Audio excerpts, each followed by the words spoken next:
भारतीय लेखिका, वकील और कार्यकर्ता बानू मुश्ताक ने लघु कथा संकलन हार्टलैम्प के लिए अंतर्राष्ट्रीय बुकर पुरस्कार जीतकर इतिहास रच दिया। बानू मुश्ताक कौन है? बानू मुश्ताक कर्नाटक के एक छोटे से कस्बे में पली बड़ी। शुरुआत में उर्दू में कुरान का अध्ययन किया।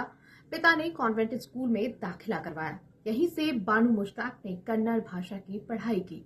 बानू मुश्ताक ने कन्नड़ भाषा में ही लिखा। 26 की उम्र में शादी हो गई। शादी के बाद जिंदगी संघर्षों और कलह से भरी रही। बानू मुश्ताक ने वोग मैगजीन को एक इंटरव्यू में कहा है कि मैं हमेशा से लिखना चाहती थी और लेकिन कुछ लिखने को नहीं था।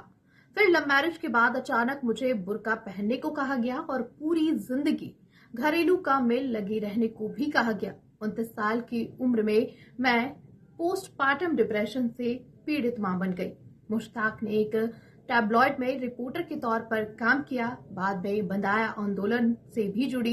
एक दशक तक पत्रकारिता करने के बाद उन्होंने अपने परिवार की मदद करने के लिए वकालत शुरू की। कई दशकों के अपने शानदार करियर में उनकी अच्छी खासी संख्या में रचनाएं प्रकाशित हुई हैं। इनमें 6 लघु कहानी संग्रह, एक निबंध संग्रह और एक उपन्यास शामिल है।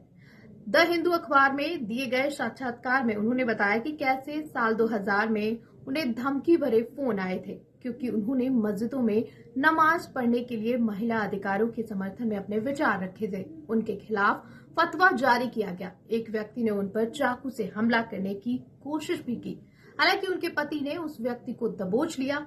वहीं बानू मुश्ताक ने द वीक मैगजीन को दिए गए एक इंटरव्यू में कहा कि घटनाओं से मुश्ताक डरी नहीं और उन्होंने ईमानदारी से लिखना जारी रखा।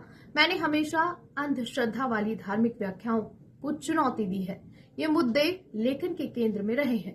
समाज बहुत बदल गया है लेकिन बुनियादी मुद्दे अब भी वही हैं। भले ही संदर्भ बदल रहा हो लेकिन महिलाओं और हाशिए पर पड़े समुदाय की बुनियादी संघर्ष जारी है।